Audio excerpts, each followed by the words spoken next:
बिस्मिल्लाहिर्रहमानिर्रहीम, अस्सलाम वालेकुम। प्रोग्राम न्यूज़ कॉर्नर के साथ मैं हूं आपकी मेज़बान अरबा जावेद।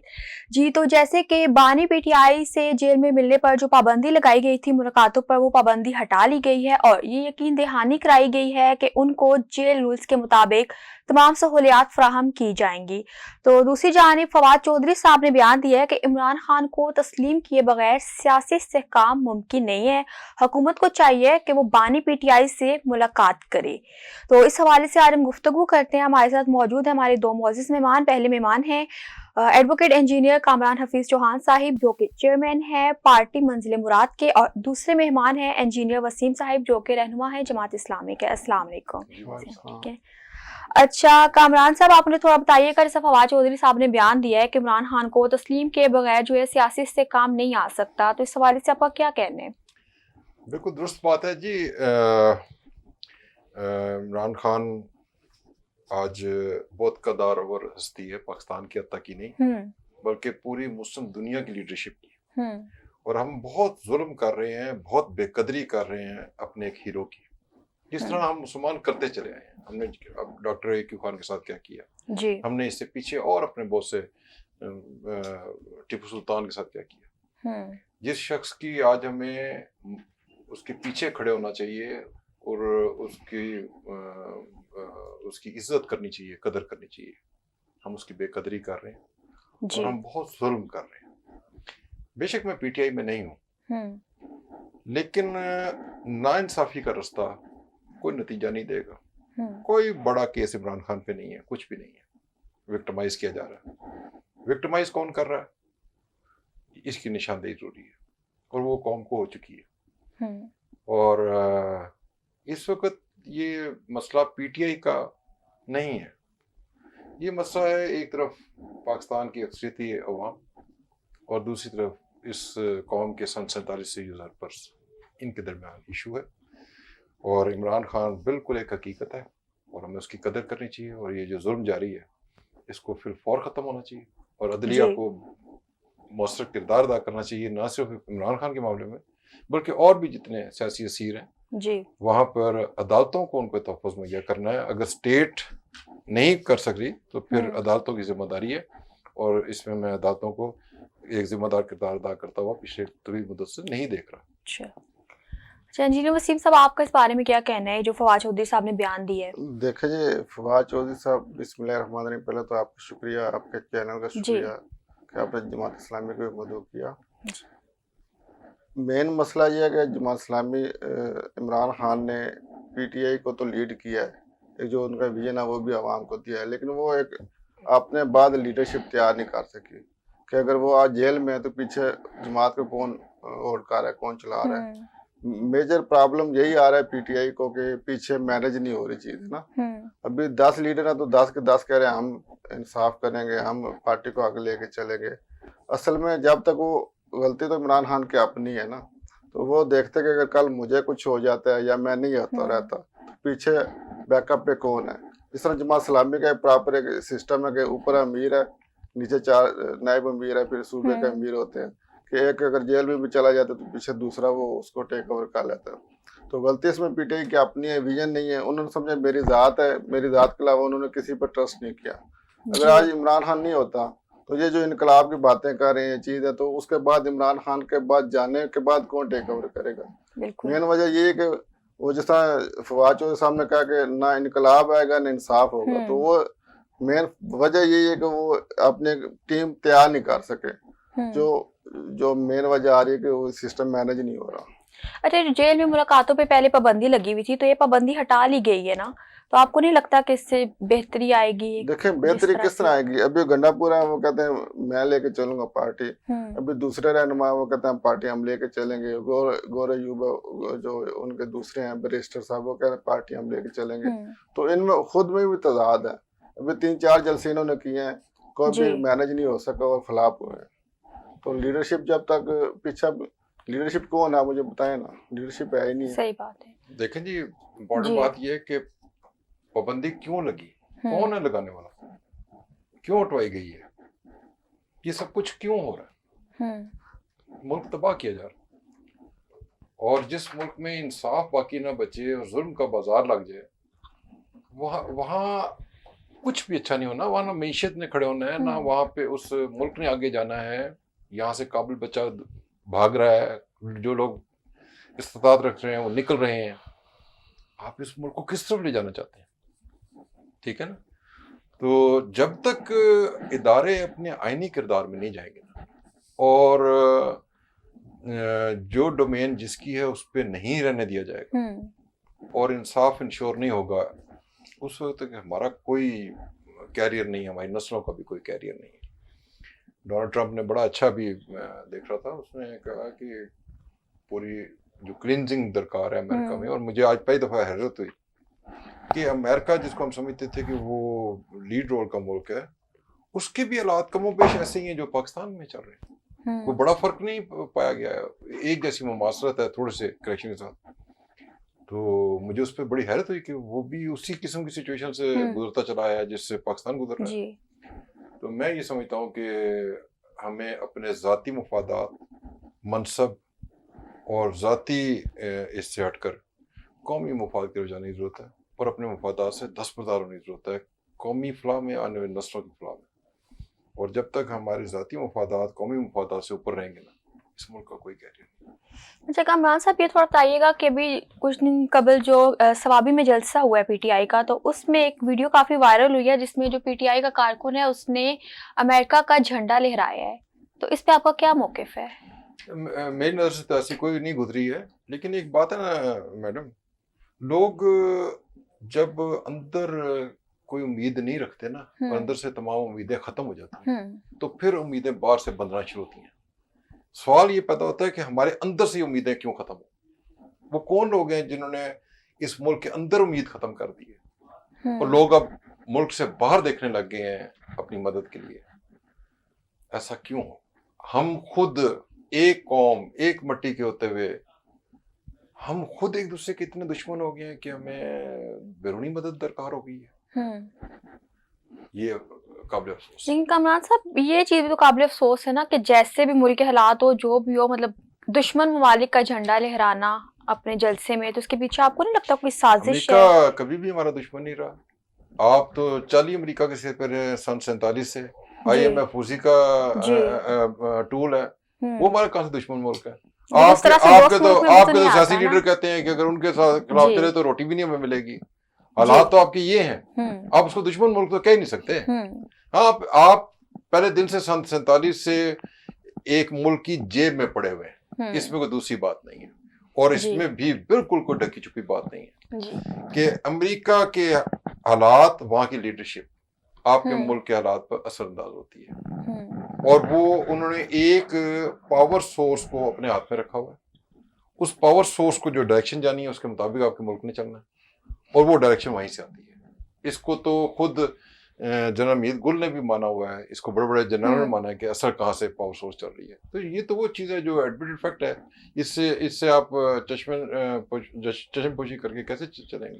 कामरान साहब, एक ये जो भी इलेक्शन हुए हैं अमेरिका में, तो इसमें ये जो पाकिस्तानी ओवरसीज जो थे, उन्होंने एक बड़ी उम्मीद ये लगाई हुई थी, इस वजह से ट्रंप को वोट दिया था कि नहीं लगता है कि इससे जो है ना खान साहब जो है जेल से बाहर आ जाएंगे, तो क्या आपको लगता है इसमें? आप क्या समझती हैं कि इसमें कोई हकीकत नहीं है? अच्छा, इमरान खान की गवर्नमेंट जब गई है बाइडन के टाइम में, तो बाइडन की रजामंदी पे गई है। बाइडन ने बाद में इतराफ किया है कि हमने कहा था कि ये इसने एब्सोल्युटली नॉट हमें कहा है, हमें अड्डे नहीं दिए, इसने एब्सोल्युटली नॉट किया कहा है, तो इसकी हुकूमत खत्म करो। अगर वो चला गया है या वो उसकी ही कंटिन्यूटी आगे रहती, तो वो पॉलिसी भी कैरी होनी थी। जाहिर बात है ट्रंप की पॉलिसी उससे 180 डिग्री दूसरी तरफ है, तो इसके आने से अगर कोई मदद नहीं भी होती, कम से कम वो जो शैतानियत को पीछे से एक दबाव था, वो दबाव तो खत्म हो जाएगा ना। तो ये तो एडमिटेड फैक्ट है कि बाइडन क्या चाहता था और उसके मुताबिक पाकिस्तान में क्या हुआ है। तो अगर वो हटेगा और उसकी कंटिन्यूटी नहीं रहेगी, तो हालात एग्जैक्टली वो नहीं रहेंगे, चेंज होंगे। तो पाकिस्तानियों ने जो वहाँ बैठे हुए जो दर्द दिल रखते हैं पाकिस्तान के लिए, और वो मैक्सिमम एफर्ट कर रहे हैं अपनी कैपेसिटी में, तो उन्होंने उधर ही मदद करनी थी जहाँ पे वो चाहते थे कि ये पाकिस्तान के लिए ज्यादा बेहतर रहेगा। और मैं यहाँ पे एक बात आप बता दूं, इवन आप इससे जो हालिया जीता है ट्रंप, आप इससे एक्सपेक्ट कर सकते हैं कि जो कुछ फलस्तीन में हो रहा है ये रुक जाएगा।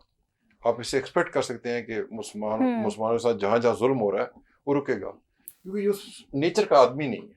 इससे पहले भी आप देखें ना, अफगानिस्तान से फौजें इसके दौर में गई हैं वापस, जी, ठीक है, और इसने इत्तेफाक किया है, वरना आज भी अफगानिस्तान में उनकी फौजें वहीं पे होती हैं और आज भी अफगानिस्तान जंग में होता, हालत जंग में होता। इसकी सोच बहुत डिफरेंट है जो वहां की एस्टेब्लिशमेंट है उससे, जिसकी वजह से उन्होंने इसको रोकने की पूरी कोशिश की है। लेकिन ये शुक्र है वहां अदालतें बेहतर काम कर रही हैं, उन्होंने वो उस तरह इस्तेमाल नहीं हुए, अलाकार नहीं बने, और उन्होंने गलत रवायात एक हद से आगे नहीं जनरेट की। लेकिन गलत रवायात जनरेट ही क्यों हो, सवाल ये है कि गलत रवायात पाई ही क्यों जाए, ये इम्पोर्टेंट बात। जी वसीम साहब आप बताइएगा, ये जो वाकया हुआ है सवाबी में पीटीआई के जलसे के दौरान जो झंडा लहराया गया अमेरिका का, तो आपका इस पे क्या मौकिफ है?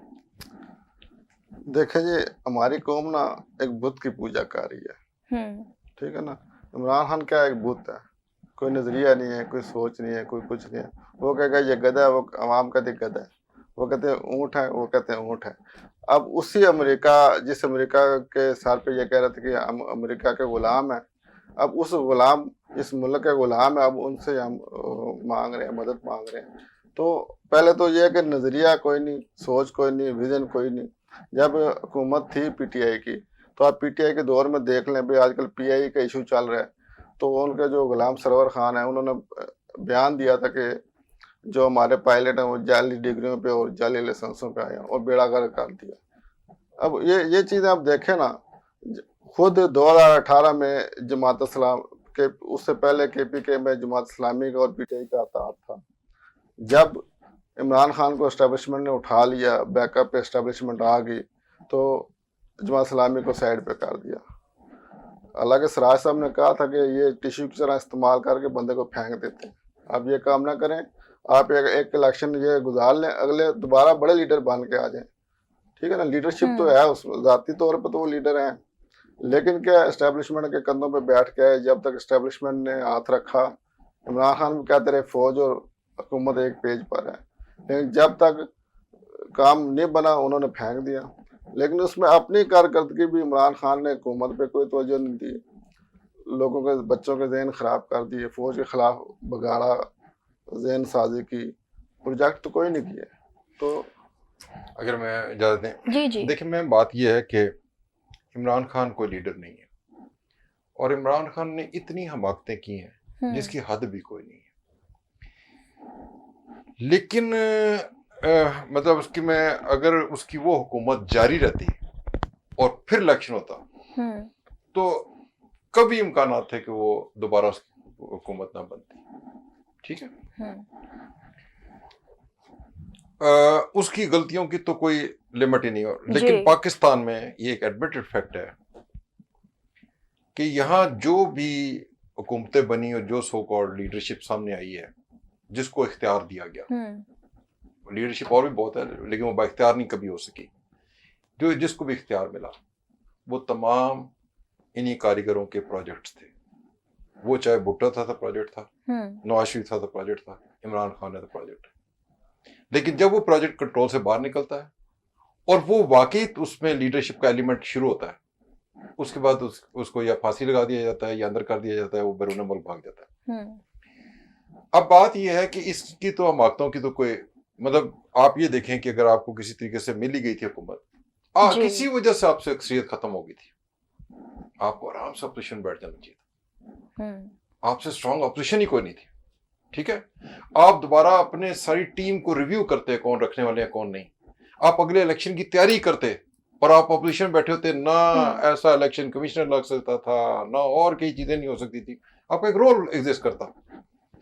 मेरी अपनी पार्टी है मंजर मुराद, मैं पीटीआई में कभी भी नहीं रहा, लेकिन मैंने इमरान खान को उस रात, इसका एक मोबाइल नंबर मेरे पास 2013 से था, जब रात 12 बजे तक पूरा असेंबली उन्होंने जैम की हुई थी, मैंने बार बार इमरान खान को मैसेज किया कि प्लीज इस तमाशे को बंद करो, दुनिया देख रही है, आप इस वक्त किसी भी वजह से शख्सियत लूज कर गए, लेकिन वो जो आप लूज किए वो बहुत छोटा सा नंबर है, इन अ वेरी शॉर्ट टाइम वो नंबर दोबारा पूरा होगा और आप अदम एतमाद के साथ दोबारा वज़ीर आज़म होंगे।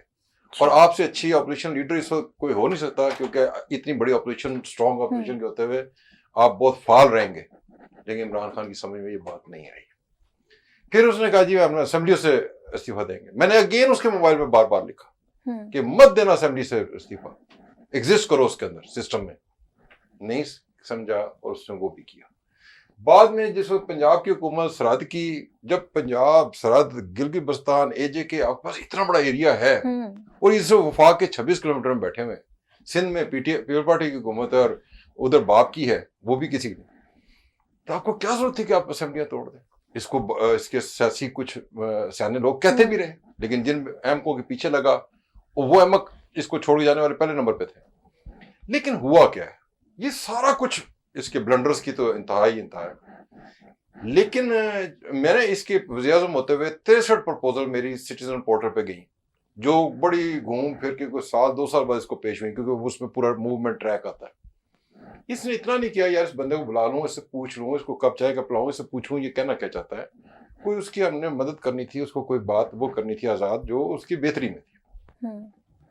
वैसे 2013 में मैं आपको छोटी सी और बात करता हूँ। 2013 की बात है, जब ये वाना लेके जा रहे थे एक जुलूस पूरा, 2 फॉरेनर्स खवातीन भी थी इनके साथ, तो मैंने इनके मोबाइल में मैसेज किया कि आप नया पाकिस्तान प्रिवेलिंग सिस्टम के साथ नहीं बना सकते, तो आप मुझे मौका दें, मैं आता हूँ, अपनी स्टीयरिंग कमेटी को बिठाएं और मैं वहाँ पे प्रेजेंटेशन देता हूँ कि इसमें बेसिक फ्लॉज क्या हैं, उनको ठीक किए बगैर आप नया पाकिस्तान नहीं बना सकते। इसने मुझे वापस मैसेज भी किया, विल डू कामरान। वो मोबाइल अब नहीं है, वो मैसेज मेरे पास था एक अरसा तक।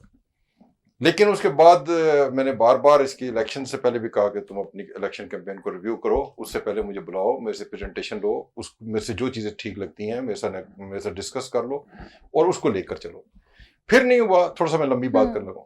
बाद में नईमुल हक को मैंने रब्ता किया। अच्छा। नईमुल हक ने कहा जी कि पहले आप आके, नईमुल हक मरूम ने कि जी पहले आके मुझे आप ब्रीफ करेंगे, फिर मुझे अगर वो ठीक लगेगा फिर इमरान खान से टाइम लगेगा। मैंने कहा छोड़ो यार, मैं तुम्हें ब्रीफ करूँ, उसके बाद ये मेरा बेबी है, मैं लेके चलूंगा, इसलिए मैंने उसके बाद मज़े मुराद पार्टी बना दी।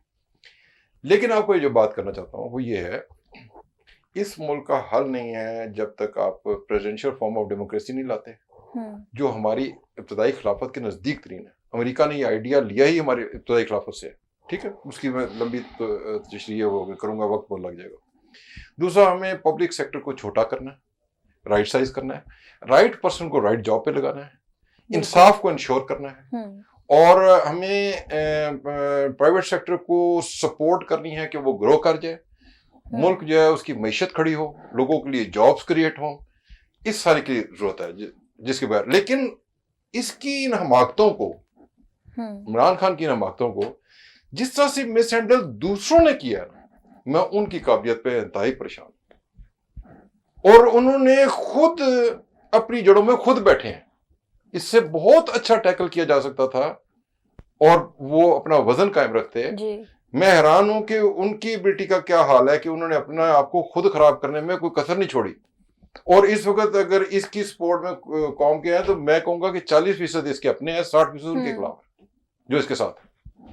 तो बात इतनी सी है सर मैम कि हमें देखने की जरूरत है कि क्या गलत हो रहा है, कौन कर रहा है, और जब तक हम दुरुस्त निशानदेही नहीं करेंगे और उस पर दुरुस्त एड्रेस नहीं करेंगे, इस कौम का कोई कैरियर नहीं। इस वक्त इमरान खान जहां आके खड़ा हो गया ना, मैं किसी वजह से, किन्हीं हालात में, इस वक्त तो मैं समझता हूँ कि जो बाकी पॉलिटिकल लीडरशिप है उनको भी इस वक्त उसके पीछे खड़े होने की जरूरत है। पहले ये इस मुल्क के जो मेजर इसके अंदर प्रॉब्लम है उसको हल कर लें, फिर आप उसमें सियासत ये खेल लें। अभी सियासत खेलने का टाइम ही नहीं है। अच्छा वसीम साहब, मुझे बताइएगा, आज पाकिस्तान और IMF के दरमियान जो है मुलाकात होने जा रही है, तो आपको क्या लगता है इससे पाकिस्तान की मईशत पे कोई असर पड़ेगा, मुस्बत असर? देखें, असर तो तब पड़ेगा ना जब हुकूमत अपने अयाशी काम करेगी। जब अपने अयाशी काम नहीं करने, जो पैसे वहां से आते हैं या अपने अयाशी में लगा देते हैं, बड़ी बड़ी गाड़ियाँ, रहन सहन देख लें। अभी पीछे जो 2 जहाज ये रेनोवेट करवा रहे हैं जिस पर 2-2.5 अरब रुपये लग रहा है, तो जो कर्जा आता है वो इन्हीं चक्कर में खर्च हो जाता है। अवाम तो उधर की उधर ही है। अभी आज मैं सुबह अखबार में पढ़ा था, घी और तेल की किलो के पीछे 60 रुपये पर केजी बढ़ गया। उधर से मरियम नवाज और शहबाज शरीफ कहते हैं जी महंगाई की रेशो कम हो रही है। कहाँ पे कम हुआ? अभी एक बिजली वाला चक्कर इन्होंने और चला दिया है, दिसंबर जनवरी फरवरी में आप 26 रुपये यूनिट हम काम करेंगे। और चक्कर क्या है कि पिछले साल अगर आपने 500 यूनिट जलाई है, इधर आप 600 जलाएं, तो वो जो ऊपर वाला 100 होगा वो आपसे कम चार्ज में होगा। इस तरह के जो टैक्टिक्स खेल रहे हैं अवाम के साथ, अवाम भी लगी हुई है, कोई मिशन ही नहीं है अवाम का, कोई गाइड करने वाले नहीं है।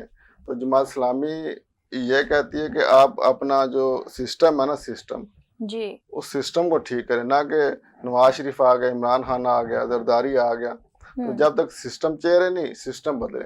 उस सिस्टम बदलने के लिए आपको कुर्बानी देनी पड़ेगी। जब तक आप कुर्बानी दे देंगे ये सिस्टम ठीक नहीं होगा। जी कमरान साहब, आपका क्या, आपकी पार्टी का क्या मौकिफ है, ये जो महंगाई बढ़ती जा रही है इस पे क्या मौकिफ है? देखें, बात ये है कि हर बिगाड़ बढ़ता जाएगा, एक महंगाई का क्या, हर चीज का जी। जब तक हमारे पास दुरुस्त निज़ाम नहीं होगा, दुरुस्त लीडरशिप नहीं होगी और राइट पर्सन राइट जॉब नहीं होगा, ये और बिगाड़ पैदा होगा, ये पीछे नहीं रुकेगा। और अभी तक दुरुस्त रास्ते पे चलने का ना तो कहीं पे कोई इशारा नजर आ रहा है, अमल दरामद तो दूर की बात है।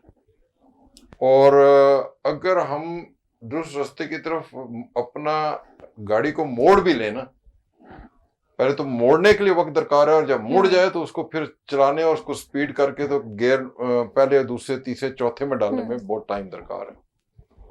बहुत फिक्र की बात है, खौफ आने लगा है इस मुल्क में रहते हुए। कमरान साहब, एक और बड़ी खबर ये है कि पाकिस्तान जो है अमरीकी रुई का सबसे बड़ा खरीदार बन गया है।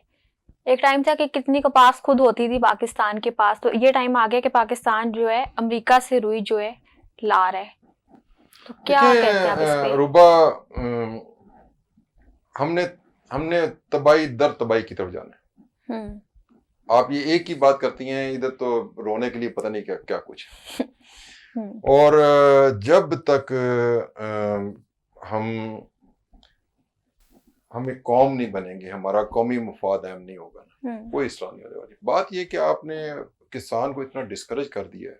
गंदम की प्रोक्योरमेंट का तमाशा आप देख लें, गंदी गंदम बाहर से लाके इधर दी गई, उसमें कमीशन खाए गए, फिर यहाँ की गंदम प्रोक्योर नहीं की गई, वो लोग रुल गए, वो इस काबिल ही नहीं है कि वो पेस्टिसाइड्स खरीद सकें, अगला बीज डाल सकें, अगली क्रॉप ग्रो कर सकें। फिर क्रॉप ग्रो होगी, उसके साथ क्या होगा? असल में इस मुल्क के सारे सेक्टर्स को खत्म किया जा रहा है। और अब तो शायद ज़राअत भी जिनके पास बाकी कारोबार है वो लेने जा रहे हैं। तो मुल्क तो खत्म ही है। तो हम लोगों को तो यही है कि हम अपना हाथ झाड़ते हैं और हम इस मुल्क से चलते हैं, कहीं और जाके मजदूरी करें। अच्छा, ये तो दहशतगर्दी के बढ़ते, मैं एक छोटी सी बात याद आ गई, मैं सुबह किसी डिस्कस कर रहा था कि 2008 के बाद ना हमें बिजली के क्राइसिस में डाल दिया गया। अच्छा, कि बिजली नहीं, लोड शेडिंग है। तो अभी जाके पता चला है कि ये जो IPP जो इन सारों ने अपने अपने लगाई हुई है, इसकी वजह से डैम नहीं बने। क्यों एडवोकेट साहब? ऐसा ही है। और बगैर प्रोडक्शन के पैसे, ये पानी ग्लास रख दिया है, 50 रुपया पर कंपनी वो ले रही है। तो इसी तरह स्टील मिल बंद कर दी, PIA बंद कर दिया। अब एक सामने, अब जैसा नवाज शरीफ का लोग कहते हैं मोटरवे को सामने रख के, बाकी अभी गंदम वाला इसी हुकूमत ने किया ना, पिछली हुकूमत ने, जिसमें जमात इस्लामी ने काफी स्टैंड लिया। तो एक मोटरवे दिखा के पूरा का पूरा जो मुल्क है ना वो तबाह कर दिया। तो मैं एडवोकेट साहब की बातों से एग्री हूँ, लेकिन मुझे आप ये बताएं कि इमरान खान अगर बाहर आ जाता है तो उसके पास टीम मौजूद है? देखिए सर, टीम तो मौजूद नहीं है। मैं बताता हूँ सर, देखें नवाज शरीफ 3 दफा एस्टेब्लिशमेंट के साथ आया, उसने एस्टेब्लिशमेंट से पंगा लिया, 3 दफा बाहर हुआ, ठीक है। 4थी दफा फिर एस्टेब्लिशमेंट के कहने पे आ गया, फिर उसको उन्होंने गेम डाल के फारिग कर दिया। तो एस्टेब्लिशमेंट, हम जमात इस्लामी भी ये कहते हैं कि एस्टेब्लिशमेंट टिश्यू की तरह इस्तेमाल करके बंदे को फेंक देती है। हम भी अगर 70-80 साल से जमात इस्लामी कायम है, क्यों नहीं जमात इस्लामी आ रही? क्योंकि एस्टेब्लिशमेंट के साथ हम हाथ नहीं मिला रहे। क्योंकि अगर एस्टेब्लिशमेंट के सर पे आएंगे तो उनकी मर्जी करनी पड़ेगी, उनकी मर्जी से मामला चलाने पड़ेंगे, तो नतीजा क्या होगा? यही होगा। हम कहते हैं कि आवाम जागे, आवाम समझे अल्लाह और अल्लाह का दीन क्या है, अल्लाह का दीन क्या चाहता है। जब तक करप्ट लोग, अब चोर को किस तरह सजा देगा? अच्छा, यहाँ मैं एक चीज थोड़ी ये करेक्ट करना जरूरी है कि करप्शन कहते हैं किसको है, इसकी पूरा डिफाइन करना जरूरत है। कंप्यूटर जो है ना, वो उसकी विंडो करप्ट हो जाती है, पैसे तो नहीं लेना शुरू कर देती, हम कहते हैं विंडो करप्ट हो गई है। जिस चीज के लिए डिजाइंड है वो डिलीवर करना छोड़ देती है। तो इस मुल्क में जो सबसे वर्स्ट फॉर्म ऑफ करप्शन है ना, वो है injustice in totality in society. सबसे पहली जो कई बुराइयों की बायस है। दूसरा, ऐसे शख्स का ऐसे मनसब पे होना जिसके वो काबिल नहीं है जी। वो 1 रुपया ना ले ना, जितना वो निज़ाम तबाह करता कोई नहीं करता। तो कहने की बात यह है कि हमें तो पहले करप्शन को डिफाइन करना है कि ये है क्या, और ये जो पैसे लेके काम हो रहा है ना, इसमें अगर कोई काम जायज़ है, होना है, और वो हफ्ते बाद करना है या उसने महीने बाद करना है और पैसे लेके उसने आज कर दिया है, बिलीव करें इससे मुल्क नहीं डूबता।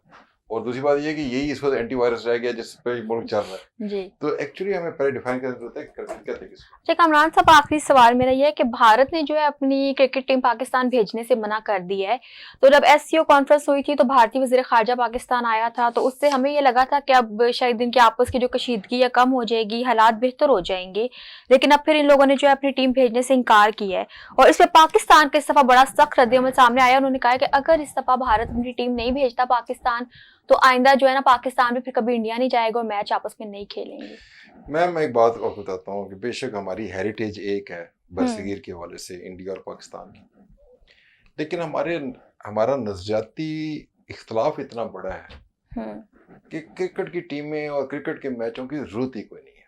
सिंपल सी बात तो। और यकीन माने कि आपकी बहुत बड़ी गलती होगी कि आप दुश्मन को दोस्त समझना शुरू कर दें। दुश्मन को दुश्मन रहने दें, और जिस इंसान या जिस कौम की दुश्मनी नहीं होती वो कौम तरक्की नहीं करती। और उसको इस चीज़ का इदराक रहना चाहिए कि मेरा दुश्मन है और मैंने उसकी तैयारी करनी है। ये जो मुसलमान जब अय्याशी में पड़ता है और ख्वाबे खरगोश में पड़ जाता है ना, और तलवार और घोड़े की पीठ छोड़ देता है, तो ये डूबता है। जी वसीम साहब, आप क्या कहेंगे इस बारे में? बात तो एडवोकेट साहब ने ठीक ही है कि कुरान में भी आता है कि यहूद नसारा आपके दोस्त कभी नहीं बन सकते।